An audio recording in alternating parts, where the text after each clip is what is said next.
Okay, ma'am. Ma'am, Recording is not started yet. Yes. no, ma'am, Yes. Lumik Saman is present.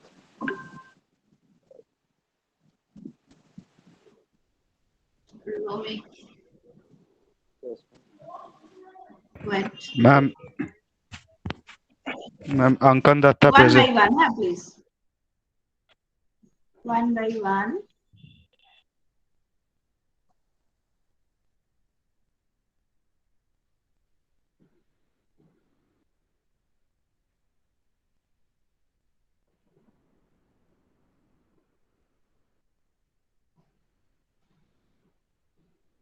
I'm searching.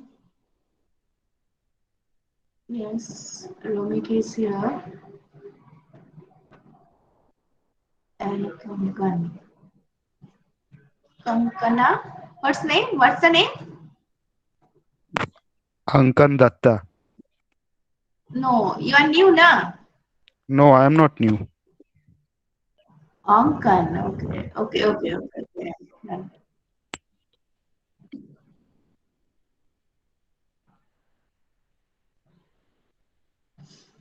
Okay. So we are starting the new unit. Actually, we have started the new unit already, unit 2. But before going to discuss it in more details, if you have any query from unit 1, you can ask me. Do you have any query? Do you have any particular query from unit 1?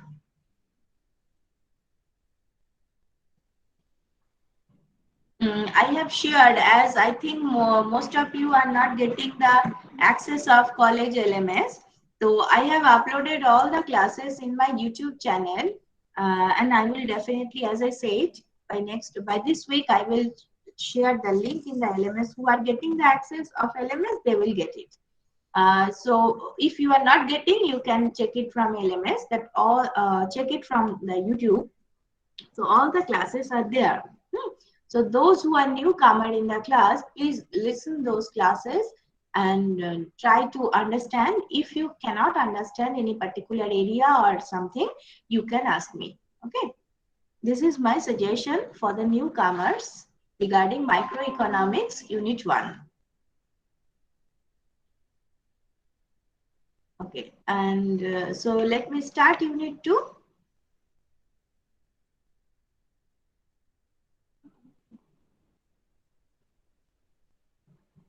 Yeah, this is unit 2, and we have already started actually unit 2.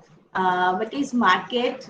What is competition? What do you mean by demand? The change in quantity, change in quantity demanded, change in demand and change in quantity demanded. This part also done, law of demand and the derivation of the demand curve. So that may be the demand curve, a downward sloping straight line. That may also be a demand curve, which is a curve. Okay, anything is accepted. Now this is the market demand curve. Up to this part, I think I have discussed. Yes. This is just the horizontal. This is called the horizontal summation of the individual demand curve. Here we assume there are two individuals, individual 1 and individual 2. And the red line, this is individual 1's demand curve, and this gray one, this is individual 2's demand curve. So just add the horizontal values corresponding to any particular vertical value, and then just plot it in the next one. You will get the market demand curve. Okay, if we assume in that market there are only two individuals, this is how you can get the market demand curve. Up to this point we have discussed in unit 2. So let me go to the next one. This is the shift of the demand curve. Okay, shift of the demand curve is called the change in demand. There was a confusion between change in demand and change in quantity demanded when I discussed it in the class. So when there is change in demand, that can be represented by the shift of the demand curve. Okay, so look, this is if the original demand curve is the blue one, that is 1. If there is a decrease in demand, so the demand curve will shift parallelly. Remember, the demand curve will shift parallelly inward, and the new demand curve is 2. If there is an increase in demand, the demand curve will shift upward parallelly, and the new demand curve is 3. Okay. So this increase in demand means the shift of the demand curve to the right, Decrease in demand means shift of the demand curve to the left. Okay, so this is the shift of the demand curve. Now, why the demand curves are shifting? Why there is a change in demand? That we will discuss. Here it is. So this diagram is okay for you. Look, there are most of the students, they had the economics at their class 2 level. This is not a problem for them. But those who are the newcomers in economics background, try to understand. Because nothing wrong we are discussing. We are trying to give you the right information. So if you have any query, doubt, you cannot understand, it is quite possible. Please ask me. I am here to give you the answer. Okay.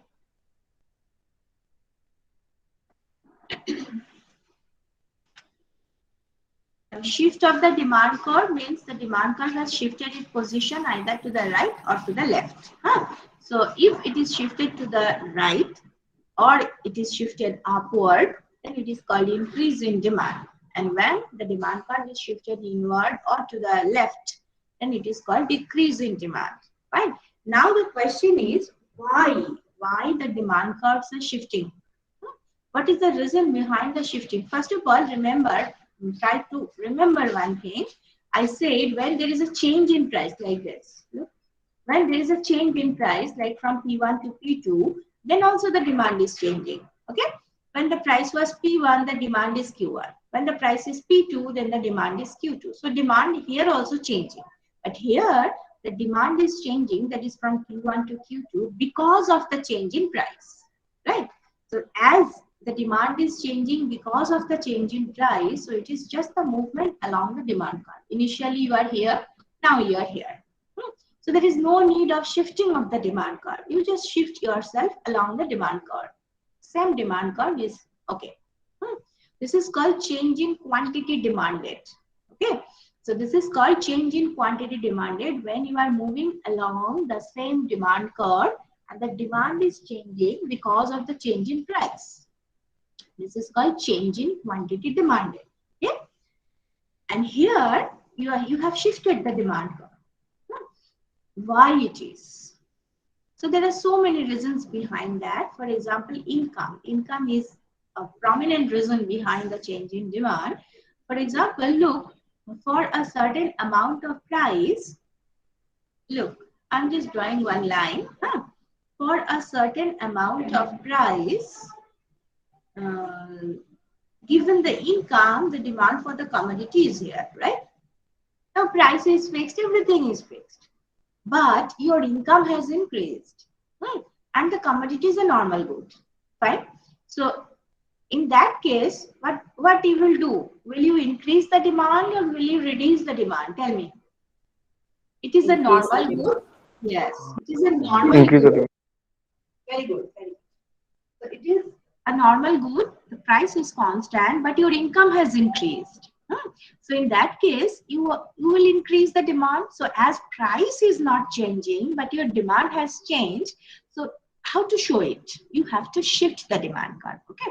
So given the price, your demand has increased. So now your demand is here. Look.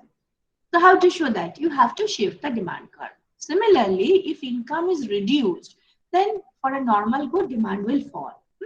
So given the price, as your demand is falling, it will be like this. Okay. And the new demand curve will go through this particular point. Okay. So this is how demand curve is influencing the shift. This is how income is influencing the shifting of the demand curve. Right?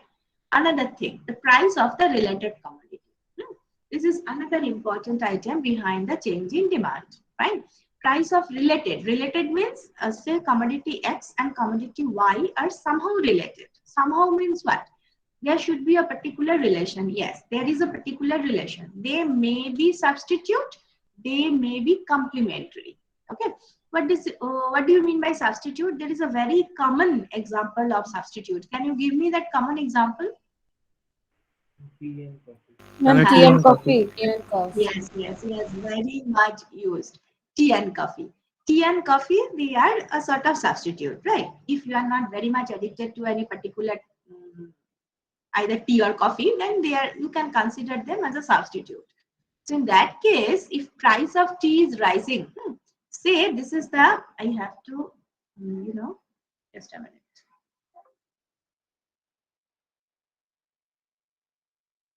Yes.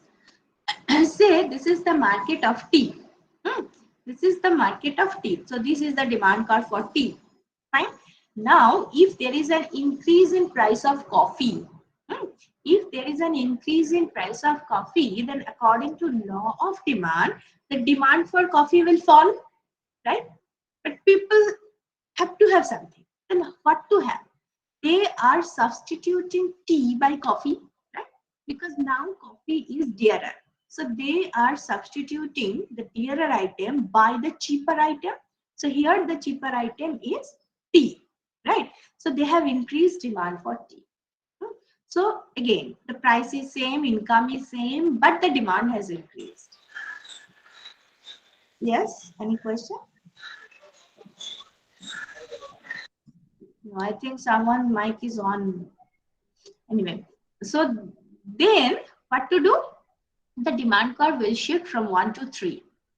In that case, the demand curve will shift from 1 to 3. So here the demand is increased because of the change in price of the related good. Okay, here your income is not changing. Here the price of the commodity is not changing, but the price of the related good is changing. That is why the demand curve has shifted from 1 to 3. So it is increasing demand for tea. Okay. Now consider another example, again very much used, tea and sugar. Generally, tea and sugar, they are complementary, right? When you are going to consume a cup of tea, you need a spoon of sugar, right? A cube of sugar, you need it. So in that case, you can consider tea and sugar as the complementary commodity. Now consider price of sugar has increased. So demand for sugar will fall because of the law of demand. As sugar and tea, they are used together. They are consumed together. In that case, demand of tea will also fall. Okay. So here the demand curve will shift from 1 to 2. This is also, again, this is the tea market.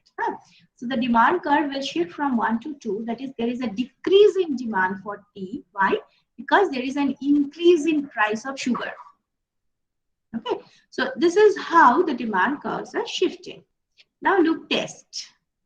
Taste, and generally people are considering it as taste and preference. It may happen that after a certain time, your taste for a certain commodity has increased. That means you are preferring the commodity much more than before. So in that case, your demand will increase. The demand curve will shift from 1 to 3. Okay. So here also, all other factors are constant. Only you are preferring more than before. That is the only reason behind the increase in demand and the shift of the demand curve from 1 to 3.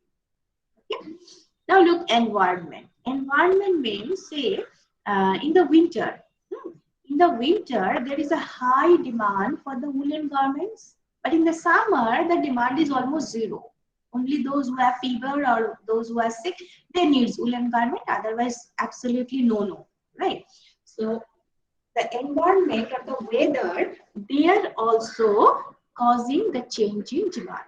In the winter, the demand for woolen garment has increased. In that case, the demand for woolen garment, the demand curve for the woolen garment may shift from 1 to 3 in the winter, and in the summer, the demand curve will shift from 1 to 2. Okay, so the environment is influencing your demand. The demand is changing because of the environment. Now, expectation. Can you explain, anyone? I have explained 4. So the 5th one is your turn. Can you explain how the expectation is influencing changing demand? Anyone? How expectation is influencing changing demand? How expectation is influencing demand? That will occur in future. The difference in the prices. Explain it elaborately, just like me.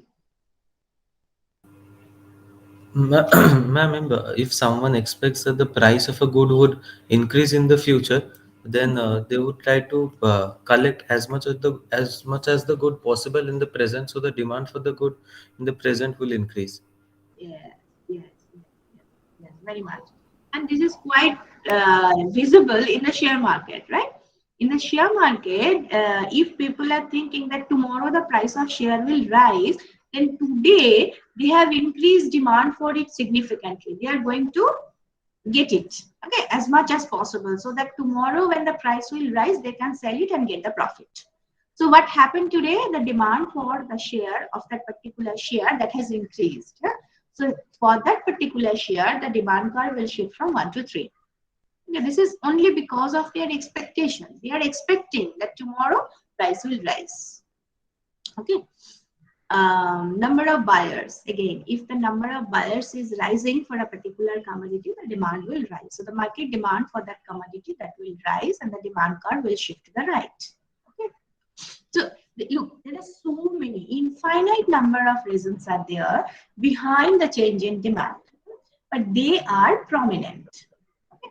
You may incorporate a lot more in spite of that, etc. This thing, that thing. So many things are there in our real life which can change the demand, which can influence the demand. But remember one thing, change in demand is possible when the factors are influencing the demand other than price of that commodity. If price of that commodity is influencing the demand, it is changing quantity demanded. Other than price of that commodities, there are infinite number of factors which can influence the demand. The changing if the demand is influenced by all those factors other than price of the commodity, it is called changing demand.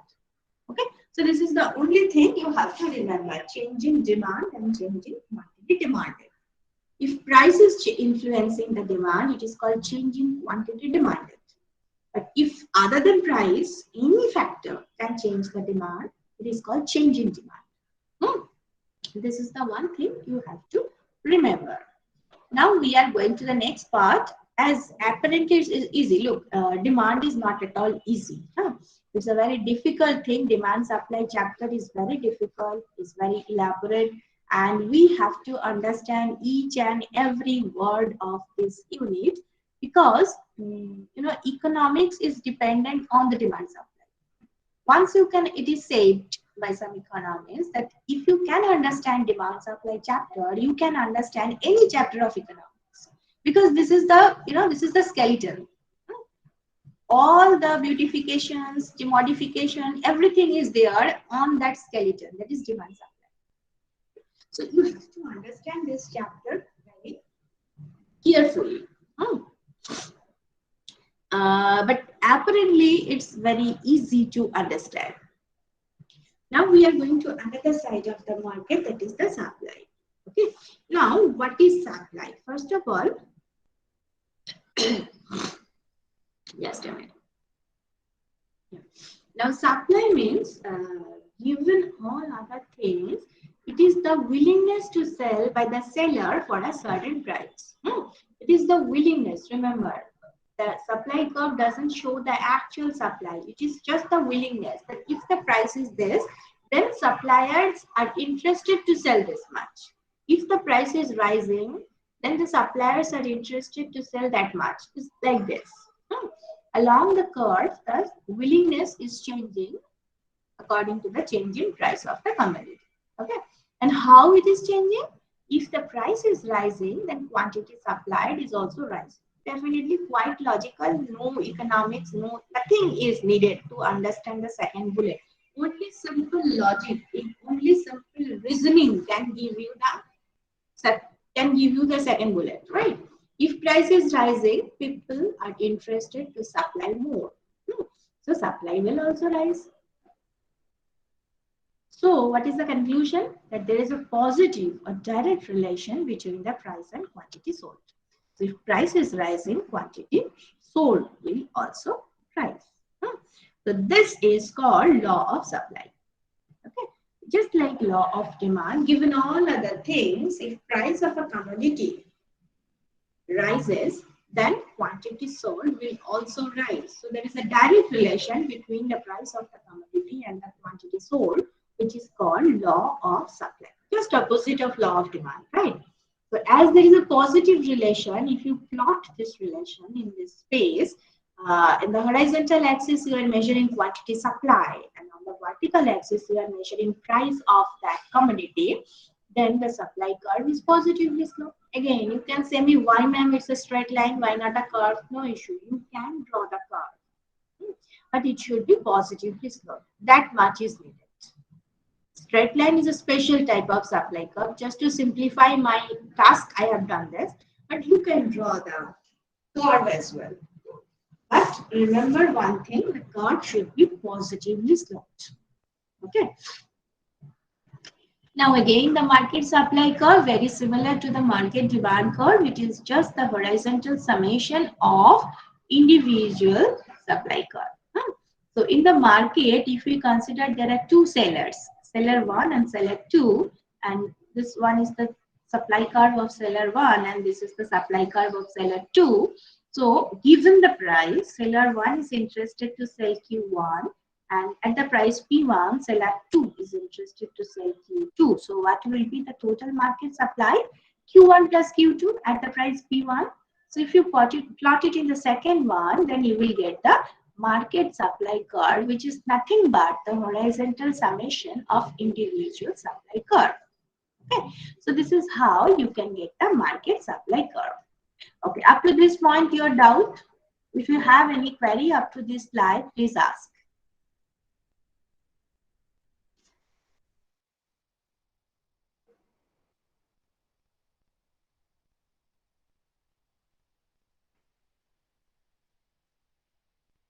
No doubt. Actually, it's very easy to understand in that respect.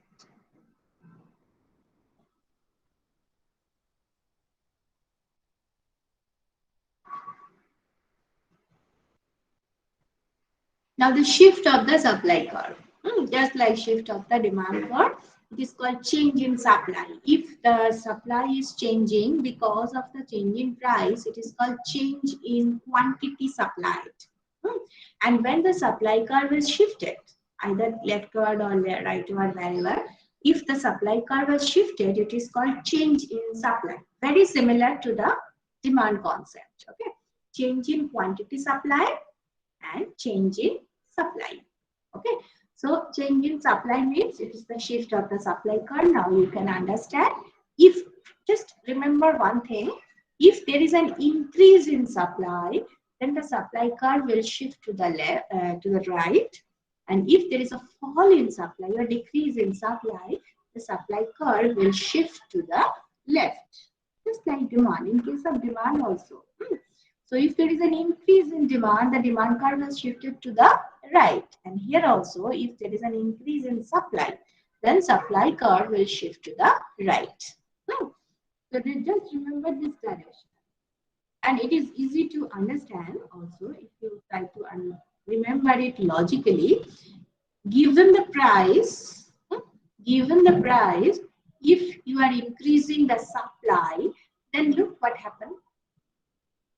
You have to shift the supply curve to the right. So you can understand as the supply is changing because of changing some other factor, not the price. So it is the shifting. So what are the reasons? Basically, these are the reasons. Input price, if there is a change, can you tell me how input price is influencing change in price?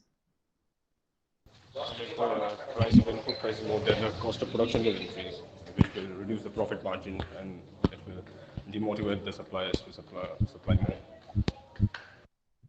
Okay. So he is saying that if input price is rising, then cost of production will rise. Okay. And who will bear the cost? Obviously, the cost will be reflected in the price. So given the quantity, you have to charge higher price. This is one thing. Or you can say that as the cost of production is reduced, as cost of production is increased, so given the price, producers are discouraged to produce. Producers are discouraged to supply, so they have reduced the supply. Huh? So in that case, there will be a fall in supply, and the supply curve will shift from 1 to 2. Okay? You can explain it from the both sides, no issue. That given as the cost of production has increased, so given the supply, you have to charge higher price. Okay, like this. Given the supply, you have to charge higher price. So again, the supply curve is shifting from 1 to 2. Or you can say, given the price, as the cost of production is increased, so producers are discouraged, they are demotivated, as he said. So he will reduce the supply. The result will be same. The supply curve will shift from 1 to 2. So from both sides, you can explain the shifting of the supply curve to the left.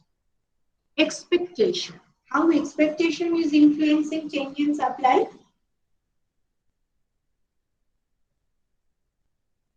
Anyone? Ma'am, if in the near Ma'am, if the future, producer like expect that there will be a rise in the price of the commodity in future, then the supply in the current period will fall. And if he expects that there might be a fall in the price of the commodity in future, then the supply in the current period will rise. Yes.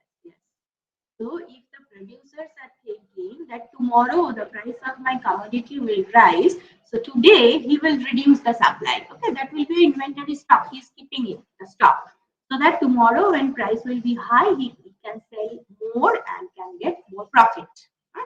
So today, the supply curve has shifted from 1 to 2. Okay. And opposite can happen if he is thinking that tomorrow the price will fall. So today he wants to increase the supply and he wants to sell as much as possible, right? So the supply curve will shift 1 to 3. Technology. If there is a technological advancement in the industry, in the factories, there is a technological advancement. So given the resource, given the amount of labor, given the amount of capital, you can produce more than before, right? Because there is a technological improvement. So in that case, as the supply is increased, the supply curve will shift from 1 to 3. Okay, given the price. Number of sellers. If number of sellers in the market will increase, then you can understand the market supply curve is just the horizontal summation. So we assume there are 2 individuals, 1 and 2, but if there are another 2, like 3 and 4, so the value will be Q1 plus Q2 plus Q3 plus Q4, like this. So in that case, the supply curve will shift. Again, the supply curve will shift to the right. And again, so many things are there which can influence the change in supply, but these points are the prominent ones. Okay? So this is the reason behind the change in supply. So now I am going to show you the question from demand and supply. So before going to the question discussion, I just want to ask your question. If you have any doubt, anything you want to ask me, please ask. If you just keep quiet and thinking that, okay, one fine morning everything will be clear to me, it is absurd. You have to clear yourself, right? Your concept should be cleared by yourself. So ask me. If you have any query from anywhere, you can ask.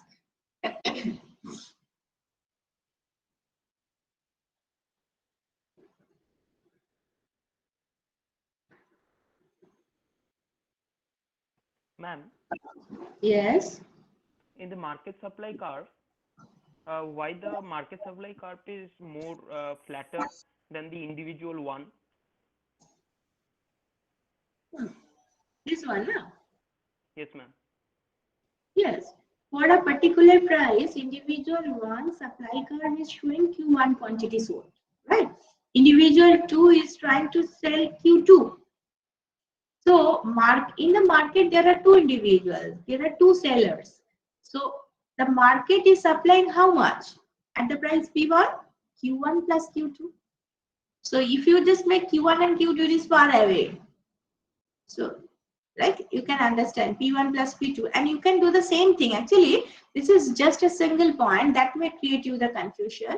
Take another price, P2. Take another price P2, say here, and corresponding to P2, find the values say Q3 and Q4. Add Q3 and Q4 for P2, plot it. You can see the gap between Q1 and Q2 is quite high as compared to the gap between Q1 and Q3 and Q2 and Q4. Okay, so monthly supply curve is always flatter. It is, this is one thing, and you can explain it in terms of elasticity as well. But as I have not introduced elasticity in the class, so right now I am not interested to tell you in terms of elasticity. If I can explain it in terms of elasticity, it will be better, I know. But as I have not discussed it yet, so no, right now, no. You just find another price P2, then find Q3, then find Q4, add Q3, Q4, plot it here. You can get 2 points, join them, and it is flatter. Okay. So try to understand, right now, try to understand it diagrammatically.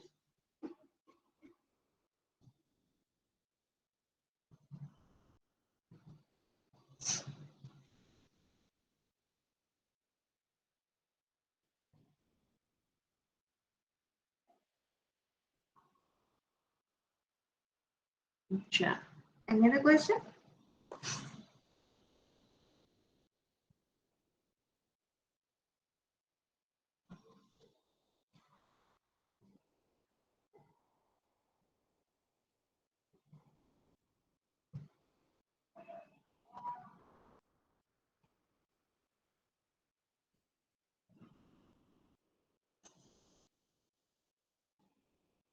So let me go to the question. But the thing is, can you see it?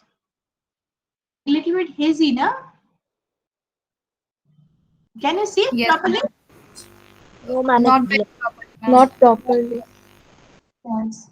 I also, but I cannot do anything. So, okay, let me read it out. The first question, it is from Unit 1. Yeah, this is actually from the model question paper. You know, before your semester system, there was 1 + 1 + 1 system. So for part 1, part 2, and part 3. So in that system, university was published one model question paper for each part. Part 1, model question paper, part 2, model question paper. So this is from that. You may not get it right now. The first unit, from the first unit, the question is define opportunity cost and cost benefit. What all of you know what is opportunity cost, right? It is the next best alternative sacrificed. And the cost benefit thing is actually from principle 2 actually. I think it is from principle, no, it is from principle 3. We are thinking at the margin. What was the number of that principle? When rational 3, people, ma'am. yeah, principle 3. When people are taking decision, they are take at the margin. So from there, you are getting the concept of cost and benefit. So at the margin means what is the extra expenditure you are doing, and in exchange of that, what is the extra benefit you are getting, right? So this is the thing you have to explain here. This is from principle 3. Okay. Actually, this is principle 2 and this is principle 3. But section 1 question, so it is short question, 2 or 3 marks question per definition. It's only the definition. Now the next question is explain the relation between efficiency and comparative advantage. Can you give a try? Relation between efficiency and comparative advantage. I said, you know what is comparative advantage? So tell me comparative advantage and the efficiency relation.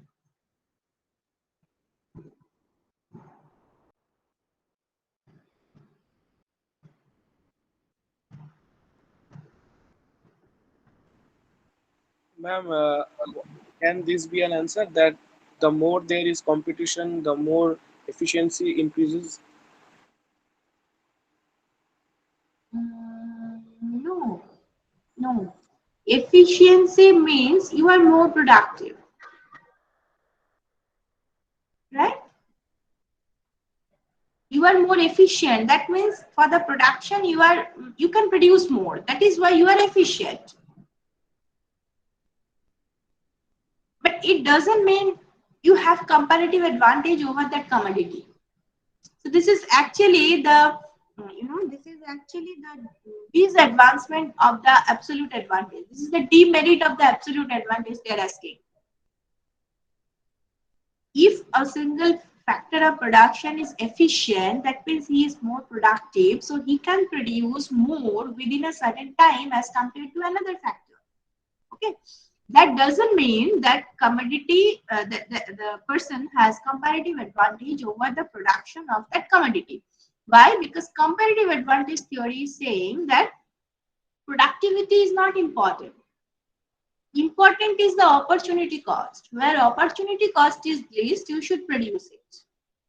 Okay, so more efficient doesn't mean you have comparative advantage over that. Do you get the relation? So actually there is no relation. You have to explain this thing. There is no such relation. Comparative advantage theory, it is said that you have to produce the commodity where the opportunity cost is least. Right?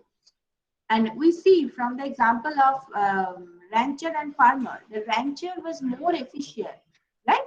The rancher was more efficient for production of meat and potato. But rancher has comparative advantage over the production of meat only because the opportunity cost was least there. Do you get the thing? Yes, ma'am. Yes, ma'am. So here you have to explain the concept of comparative advantage on the basis of the demerit of absolute advantage. This is the basic structure of answer. Now look, question number 3. Identify each of the following economic statement as positive or normative. Do you know what is positive statement and what is normative? I think I said to you now. Do you know what is positive statement and what is normative? Statements Yes. are and normative statements are like how the things should be. Yes. So though your voice was cracking, but okay, I can understand that I said to you. Fine. Yes, Now, ma'am. fine, very good. Now I'm giving you the first statement. Tell me whether it is a positive or normative. Huh? An increase in minimum The wage first will increase. I cannot hear. Why?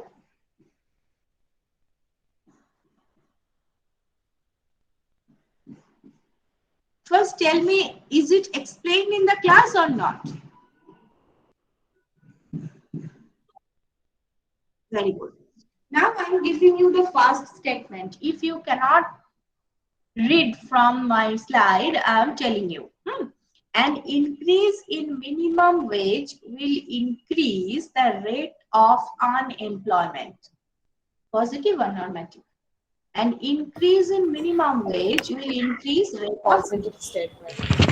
yes. No, normative statement. Normative. Positive. Okay, why normative? Tell me. Ma'am, because it is saying that it will increase and it has Yes, not ma'am. already It happened. is an indication of possibility. Now tell me who was saying it is positive. Why it is positive? Ma'am, because this fact can be checked in the future. Exactly. You can Exactly. You can check it. A statement is fine. The statement is telling about the future. That may create the confusion. But look, you can get the value of wage. You can get the data of wage. You can get the unemployment data of, last say 10 years or 20 years. From there, you can check whether the statement is true or false. If you can check the data, then this statement is positive. If you can check the statement, then it is positive. But if it was like that, the increase in minimum wage ought to increase the rate of profit or should increase. So there comes your statement. This is normative. This is your view. If you say that an increase in minimum wage should increase the rate of unemployment, or you can say an increase in minimum wage ought to increase the rate of unemployment. So this is absolutely your idea. You cannot get it. So this is very important, whether you can check the statement by the data or not. Now look at the second. The government should raise the sales tax. The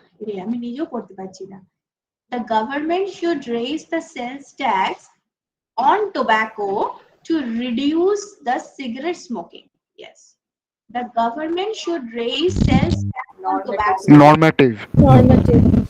Yes. Normative. Exactly. It's my view. It may not be true. Now look at sentence 3.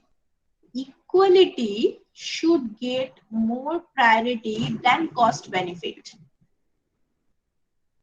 Normative. Normative. Demand for gasoline falls as price rises. Positive. Diagram positive. Fine.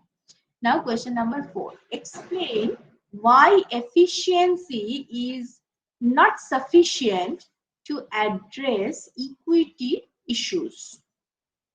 Explain why efficiency is not sufficient to address equity issues. Explain. 4 marks question. It's a short question, 4 marks. So tell me.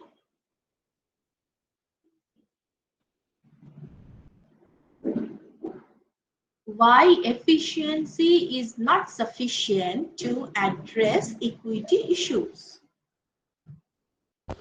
Because efficiency depicts the total size of the economic pie, and the one who is more productive will get the larger part of the economic pie compared to those who are not very productive. So if the government focuses more on efficiency, there will be a huge inequality and distribution of the economic pie.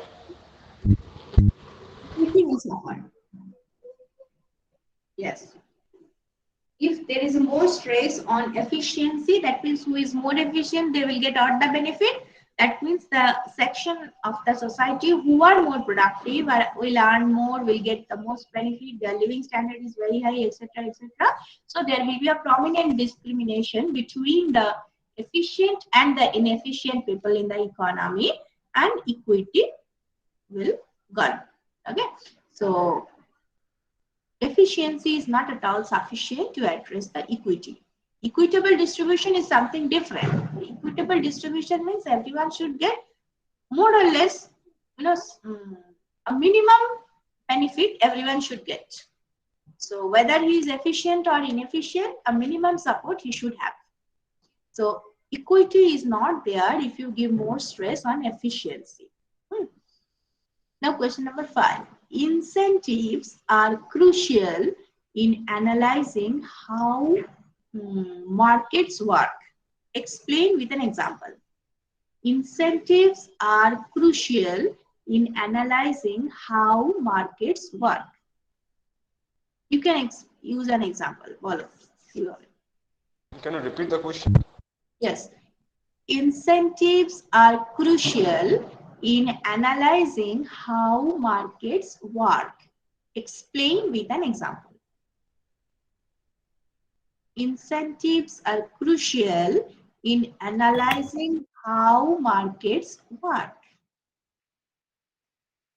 Ma'am, for example, if the government imposes high taxes on petrol and diesel, then in that case, the high price can act as an incentive for the people to switch to more fuel efficient cars or even for public transportation rather than driving in private cars. Exactly. So there will be a parallel market for the existing car market. Yes, ma'am. Yes. Good example and good explanation. That much is needed. One more thing I just want to tell you as we are discussing, a question answer. Economics is not history. Economics is absolutely logic. So for 4 marks, if you use 4 sentences and you can explain everything within that 4 sentences or even 2 sentences, It's okay. Don't worry about the size of your answer. Okay, just think about the logic.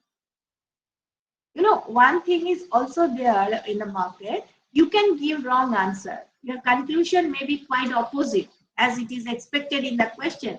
But if you are quite logical, you may get score. So the logic is important in economics, not the size. Don't ask me how much to write, ma'am. 6 lines, 7 lines, 4 fingers, or 8 fingers. No, there is no such thing. No. Just be precise and logical. That is needed. Question number 6. Why do economists oppose policies that restrict trade among nations? Why do economists oppose policies that restrict trade among nations?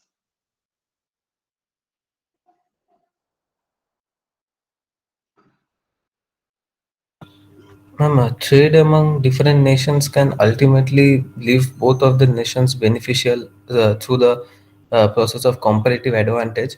That is why if, restricting trade can is not going to be that much beneficial for different countries.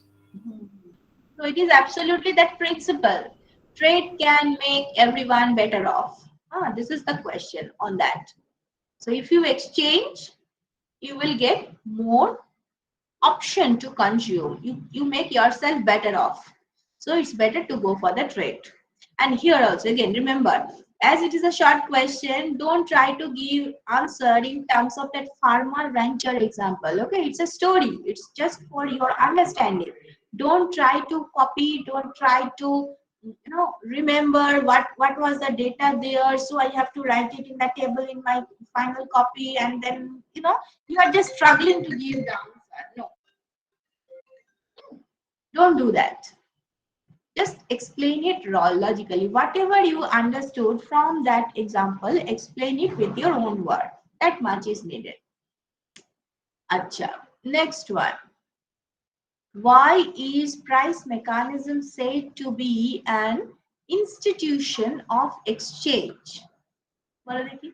Why is price mechanism said to be an institution of exchange?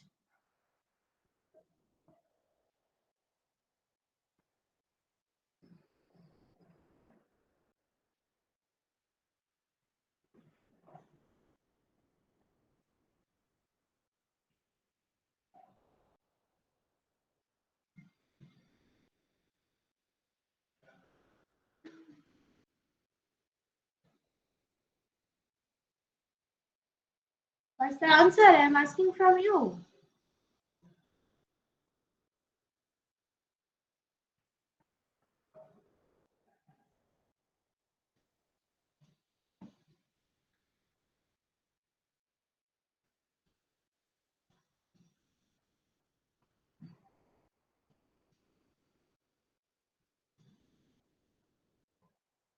Are you trying?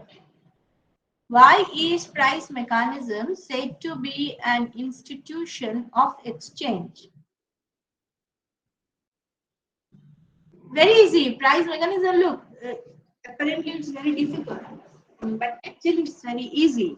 Price mechanism is, if there is excess demand, then price is rising to clear the market. If there is excess supply, then price is reduced to clear the market. So price mechanism is working in this way, right? So by changing the price, the price mechanism is trying to clear the market always by changing the price. And through this process, the suppliers and consumers, they are interacting with each other and they are exchanging the commodity. If there was no price mechanism, then through barter system, you have to exchange, right? You have to trade. But that was very difficult. Price mechanism is making the process smooth. Okay, so this is why it is called the institution of exchange. As there is price mechanism, the suppliers can easily sell their commodity to the consumer and like that. So this is how it is working as an institution. Is that okay?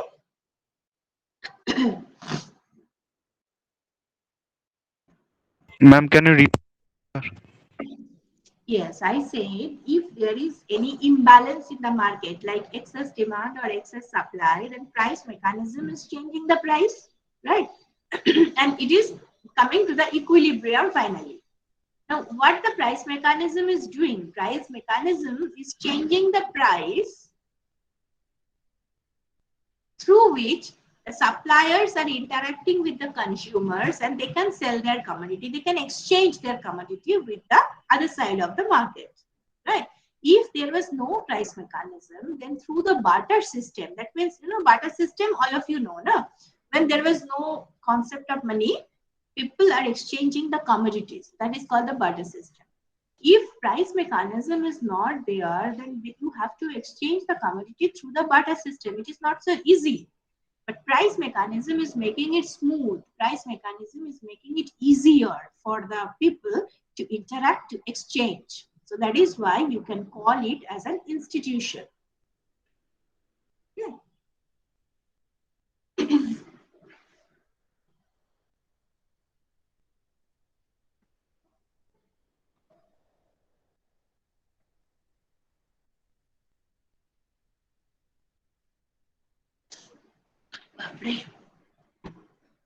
Distinguish between a free market economy and a controlled. Actually, what happened right now, I don't have the hard copy, so I have to rely on that photo. Distinguish between a free market economy and a controlled economy. Do you know Ma'am, I what is think it's centrally controlled economy. right? That may be. Centrally controlled economy. So what is free market? Free market means there is no intervention. No one is intervening. Everything is done by the price mechanism. Okay. There's one side is supply, another side is demand. They are interacting with each other. Price mechanism is working always to clear the market. That's all. There is no intervention. But the centrally controlled economy, it is always controlled by the government or the authority. So if there is any disequilibrium, if there is any change in the economy, that is always controlled by this authority.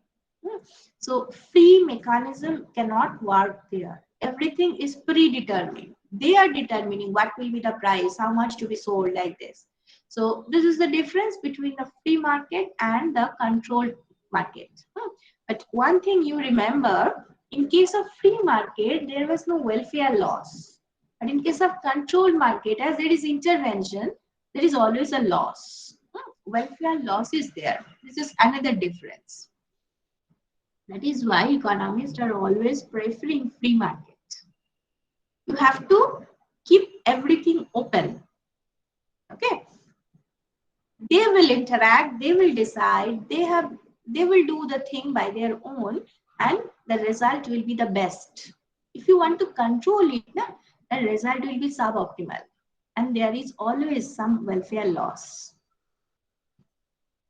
Now the next one, explain what is meant by excludability and rivalry. No, you don't know this part. You don't know this part. Explain the rule played by increasing cost. No, that also you don't know. Elasticity, do you know this? What is the difference between the elasticity? No. No, elasticity also don't know.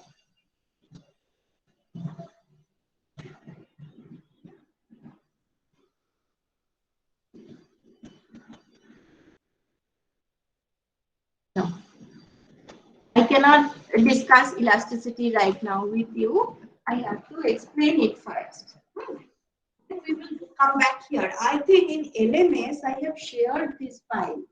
If you have access in LMS, please check whether this file is there or not. Hopefully, I have shared with my students. Anyway, let me go to the next slide. That is equilibrium. Look, it is, I have just taken a photo from the ManQ, so that when you will open the book, you can, it will be easier for you to understand. So this is the demand curve and this is the supply curve. They are intersecting each other at this point. So what is the significance of this intersection point? Demand is equal to supply. So whatever consumers are demanding, they are getting it. Nothing more, nothing less. Okay. So both sides are happy. The suppliers are also watching whatever they are trying to sell, they can sell it. There is no inventory stock. Okay. So this is the point where both sides, that is demand and supply, both sides are satisfied. So this is called equilibrium. Okay. This is a new concept called equilibrium. So equilibrium is the ultimate objective of the individual in the market to have. Okay. So corresponding to that equilibrium point, if you drop the vertical line, it will touch here and will give you the equilibrium quantity as you are measuring quantity along the horizontal axis. From the equilibrium, if you draw a line parallel to the horizontal axis, it will intersect the vertical line and will give you the equilibrium price. So equilibrium price and quantity is coming from the equilibrium. Okay. So you can find out what is the price where both consumers and producers are happy. Okay. Now you can ask me that in this total diagram, there is a single point where you are getting equilibrium. What is the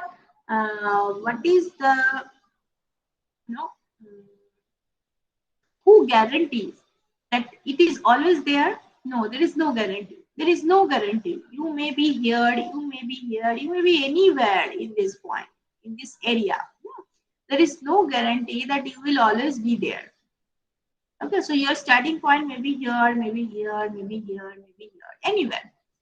That means any point other than equilibrium is called disequilibrium.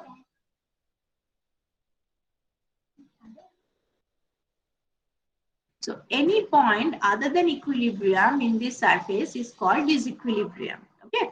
Now look, if it is not equilibrium. So the demand curve is here, supply curve is here. Say the price is such that, look, given the price, what is the amount of supply?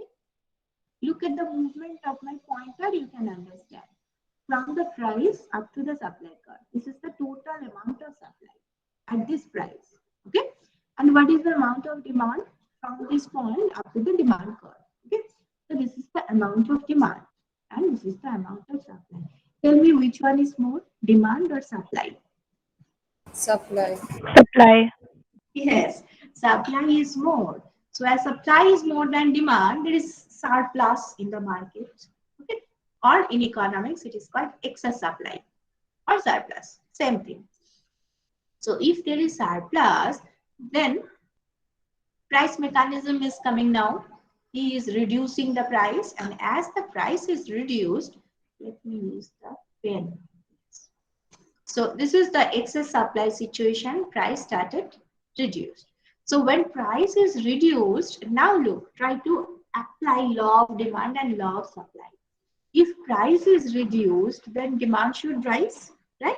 And this is the movement along the demand curve. So demand is moving like this. Look at the points, right?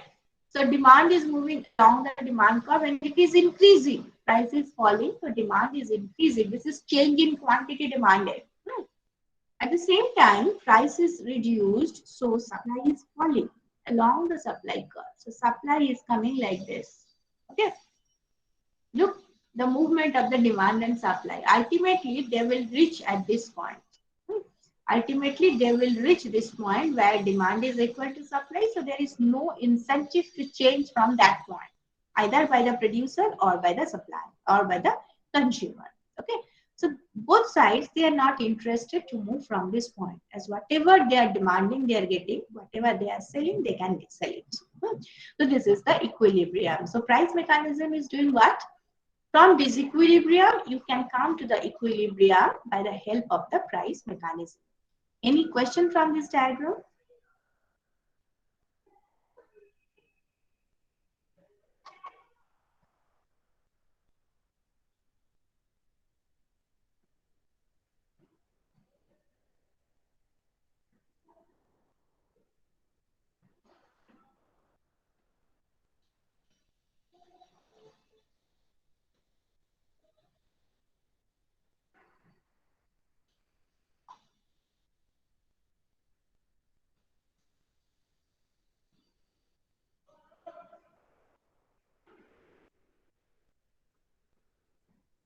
Any query?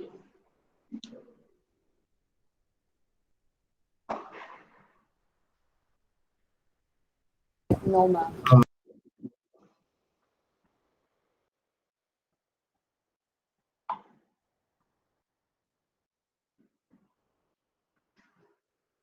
Again, just opposite. It may possible that your starting point, the starting price is 1.50. It is below the equilibrium, right?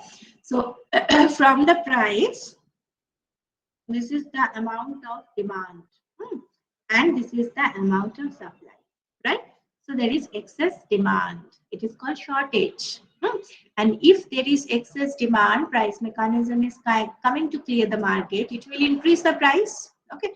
And as price is rising, then demand should fall according to law of demand. So demand is moving in this direction. Okay. On the other hand, as price is rising, supply should rise according to law of supply. So it's like this. Okay. So they are coming closer and closer, and ultimately they will end here. At this point, demand is equal to supply. Again, you are coming to equilibrium. So what happened? You can start from any disequilibrium situation, but the price mechanism is helping you to come to the equilibrium. So this is the beauty of the price mechanism. Okay. You may start with excess demand, you may start with excess supply, whatever be the thing, but ultimately you will end at equilibrium. And the price mechanism is helping you to have it.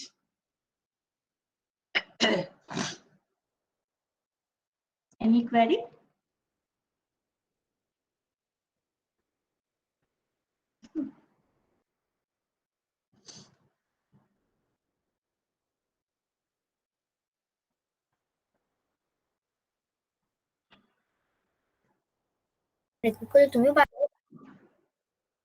Yes.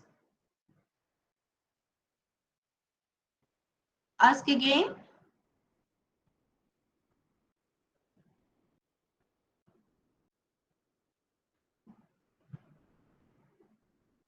Okay, I think it was not a question. Anyway, now look at this. In this diagram, you have to understand. Here, initial equilibrium is D1 and S1. That means here, this is the initial equilibrium point. Fine. Due to any reason, I'm not going to explain the reason behind that, but due to any reason, just assume there is any reason. Because of that, the demand has increased. Okay. So as there is a change in demand, demand has increased, the demand curve has shifted upward. That we know. Now, how to get the new equilibrium? How the price mechanism is helping us to get the new equilibrium. So it is a step by step. Given the price at the new with the new demand curve, look, with the new demand curve at the initial equilibrium price, we are having excess demand or excess supply. Tell me. Look at this line and tell me. At the initial equilibrium price, given the new demand curve D2, we are having new excess demand or excess supply.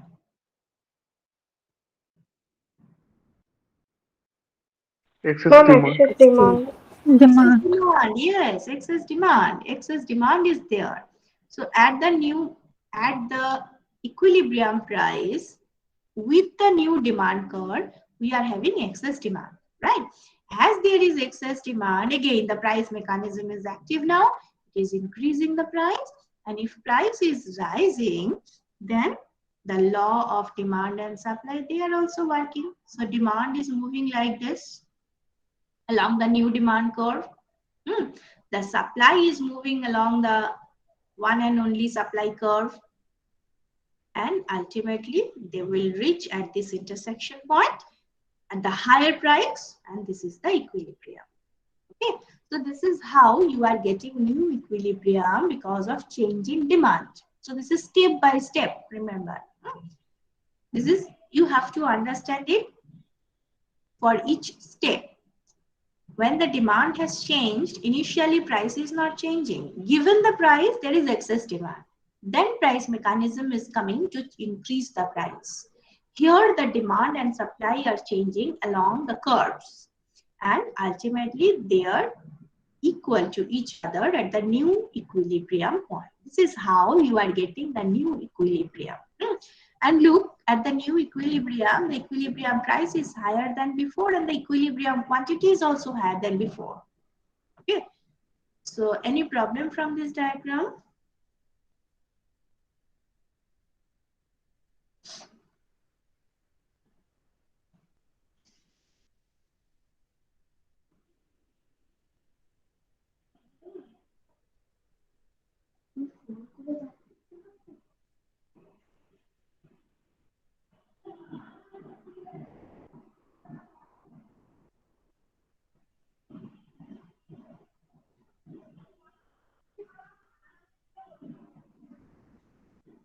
Take your time. No hurry.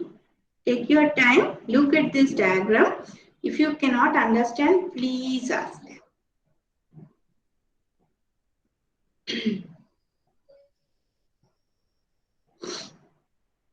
Miss ma'am, can you explain this diagram again?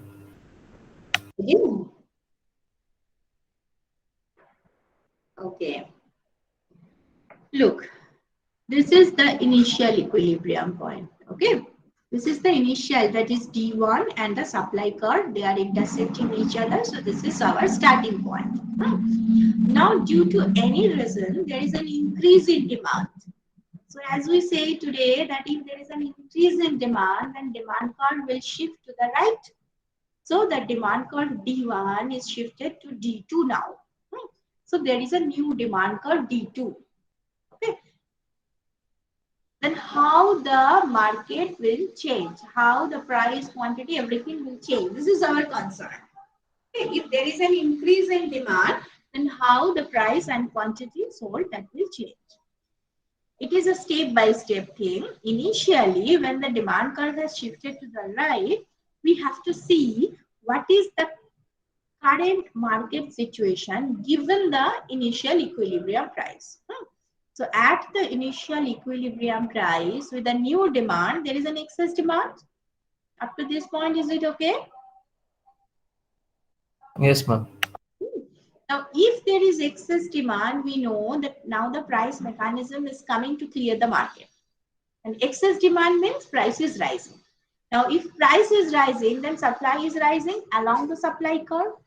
This is change in quantity supplied. On the other hand, as price is rising, demand is falling because of the law of demand. So supply is rising, demand is falling. Ultimately, the gap between the demand and supply, it will end, and they are getting the new intersection point where demand is equal to supply. So we are getting new equilibrium. And for the new equilibrium, if you compare new equilibrium with the initial equilibrium, you can see the equilibrium price and equilibrium quantity both are more than before. Higher price and more quantity. Is it okay? Yes, ma'am. Thank you.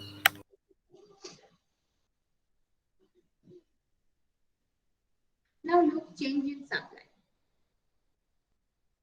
Okay, that should be the last diagram for today, because it's, that on the card we have still charidike, so you may not get interest on that demand supply SKG, ma'am.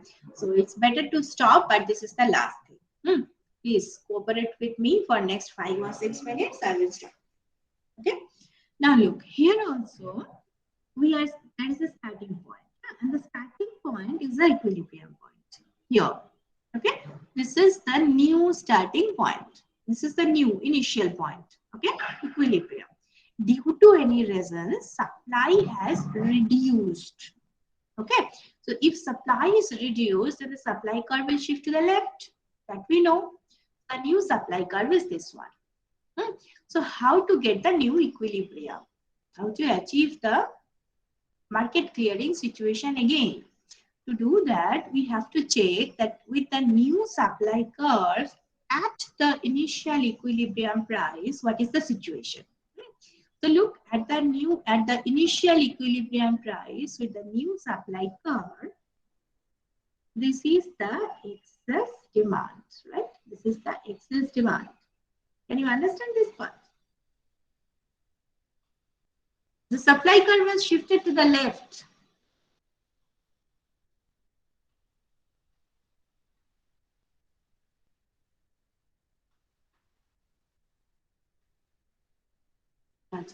Take your time and think of it.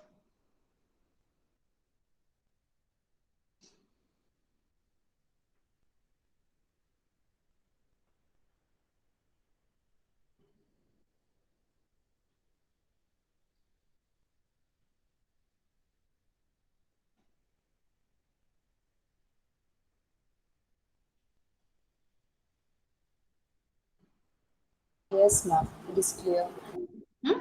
So again, as excess demand is there, price mechanism is working to clear the market. So price is rising. If price is rising, then supply is rising. If price is rising, demand is falling. But they are moving along the demand and supply curve. Ultimately, they are getting equal at this point. So this is the new equilibrium. But what is the speciality?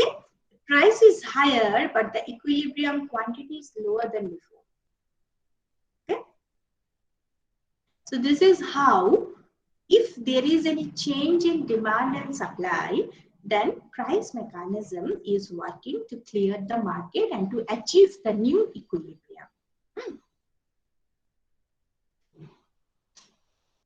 Look, everything is there. All these diagrams, I have just copied it from ManQ. So if you open your copy, if you open your book, you can get it.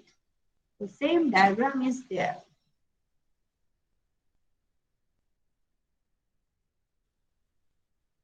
Anyway, any query from this thing?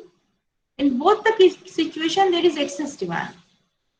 Increase in demand or reduction in supply, there is excess demand and the price mechanism is working and all.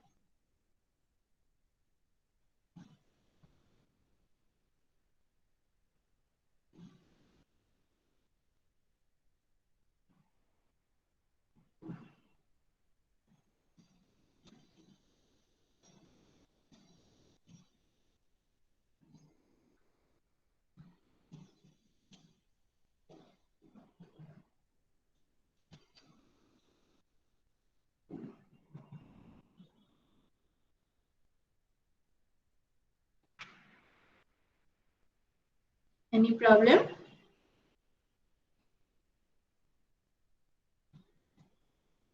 Am I audible? Yes, Yes. ma'am. Yes, ma'am.